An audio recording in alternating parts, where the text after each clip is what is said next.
Ketua DPR Ade Komarudin memastikan akan segera memproses surat Presiden tentang pencalonan Komjen Polisi Budi Gunawan sebagai Kepala BIN.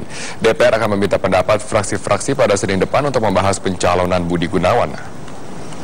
Mensesnek Pratikno menemui Ketua DPR Ade Komarudin, Wakil Ketua DPR Agus Hermanto dan Taufik Kurniawan di gedung DPR pukul 9 pagi tadi. Dalam pertemuan tertutup, Pratikno menyerahkan surat Presiden yang mengajukan Wakapolri Komjen Budi Gunawan sebagai calon Kepala BIN. Budi Gunawan dicalonkan sebagai Kepala BIN yang baru untuk menggantikan Sutioso. Pratikno mengungkapkan Presiden memiliki sejumlah pertimbangan dalam memilih Budi Gunawan sebagai Kepala BIN, diantaranya untuk regenerasi. Menindaklanjuti hal ini, DPR akan menggelar rapat pimpinan untuk menentukan jadwal pembahasan usulan Kepala BIN yang baru dari Presiden pada Senin pekan depan. Ketua DPR mengatakan akan menugaskan Komisi 1 DPR untuk menindaklanjuti pencalonan Budi Gunawan. Berdasarkan Undang-Undang Intelijen, Kepala BIN diangkat dan diberhentikan Presiden setelah mendapatkan pertimbangan dari DPR. Pertimbangan DPR disampaikan paling lambat 20 hari sejak surat Presiden diterima oleh DPR. Dan kepada Ketua DPR ini pada Pak Akom kami sudah sampaikan, yaitu usulan Presiden untuk penggantian Kepala BIN. Jadi Kepala BIN diusulkan nama baru, yaitu Bapak Budi Gunawan.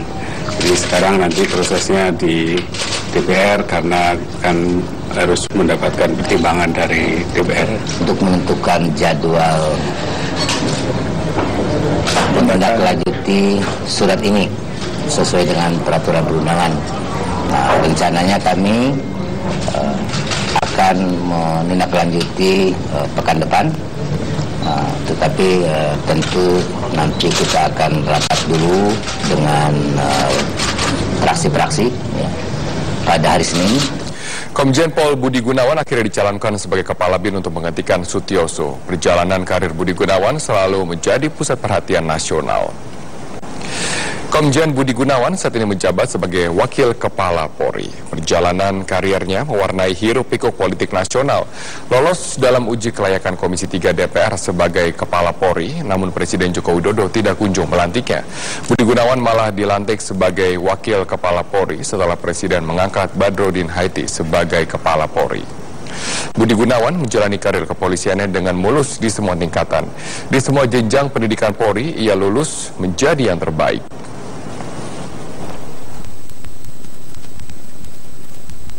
Kita beralih ke informasi lainnya. Setelah terbebas dari tuduhan penggunaan narkotika, Reza Artamevia kembali ke Jakarta didampingi oleh adik kandung dan kuasa hukumnya. Rencananya dalam 1 minggu ke depan, Reza akan kembali ke Mataram untuk menjalani rehabilitasi di Badan Narkotika Nasional Provinsi selama 1 bulan. Reza Artamevia yang ditangkap bersama dengan Gatot Brajamusti saat pesta narkoba di salah satu hotel di Mataram, Nusa Tenggara Barat, siang tadi kembali ke rumahnya di Jakarta. Keberangkatan Reza ke Jakarta didampingi oleh adik kandung dan kuasa hukumnya setelah 5 hari berada di Mataram menjalani penyidikan kasus penyalahgunaan narkotika di Polres Mataram dan Badan Narkotika Nasional. Sebelumnya BNN Provinsi Nusa Tenggara Barat menyatakan Reza dan rekannya negatif mengonsumsi narkoba. BNN hanya memberikan sanksi berupa rehabilitasi rawat jalan. Rencananya Reza akan kembali ke Mataram pada minggu depan untuk mengikuti rehabilitasi selama 1 bulan.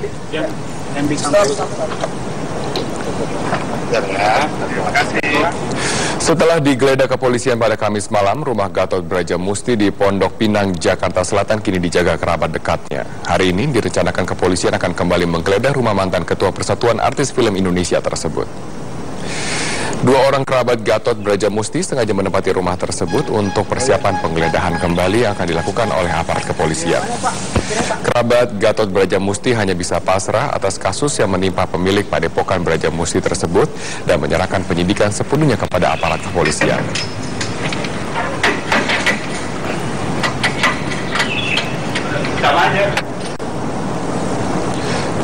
Pada Kamis malam, polisi telah menggeledah rumah Gatot untuk mencari alat bukti baru.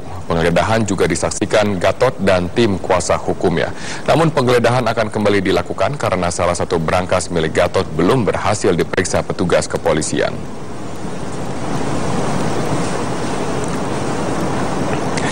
Sebelum ditangkap, tersangka kasus prostitusi online AR mengontrak sebuah rumah di Bogor, Jawa Barat. Menurut tetangga, rumah AR sering didatangi anak-anak ataupun remaja. Rumah yang terletak di Gang Inpres Harjasari, Kecamatan Bogor Selatan, Bogor, Jawa Barat, baru 3 bulan disewa oleh AR. Menurut warga, rumah tersebut sering didatangi anak-anak ataupun remaja yang tidak diketahui dari mana asalnya. Kepada tetangga, AR mengaku sebagai guru. Pemilik rumah kontrakan, Soekarto, sempat curiga karena AR tidak pernah melapor kepada RT, meski sudah berkali-kali diingatkan. Tetangga mengaku terkejut saat AR ditangkap aparat kepolisian atas dugaan keterlibatan prostitusi online yang menjual anak laki-laki untuk homoseksual. Kan dia tinggal di sini, di kontrakan sini, ibu di depan sana dekat. Ibu pernah nanya, Pak, kenapa itu sih suka banyak anak-anak kecil, anak-anak ABG suka keluar masuk, ada yang berseragam, ada yang enggak gitu. Dia jawab gini, Bu, dia tuh lagi pada PKL, katanya. Saya kan gurunya, cuma gitu dong. Terkuaknya prostitusi anak untuk penyuka sesama jenis di Puncak Bogor, Jawa Barat, Menteri Sosial Kofifa Indar Parawansa menegaskan Perpu Perlindungan Anak harus segera diterapkan. Salah satu isi Perpu adalah menghukum pelaku dengan kebiri kimiawi, pengumuman identitas, dan pemasangan alat deteksi elektronik. Tentunya salah satu bentuk ketajaman pemerintah di dalam melihat eksploitasi seksual, kekerasan seksual, kemudian proses perlindungan anak, korbannya harus dilindungi, direhab, pelakunya kalau anak juga harus direhab. Nah, dari ketajaman pemerintah melihat bahwa ini suasana ini genting, maka pemerintah mengeluarkan Perpu. Sehingga pada saat ini pun Perpu itu sudah bisa diberlakukan.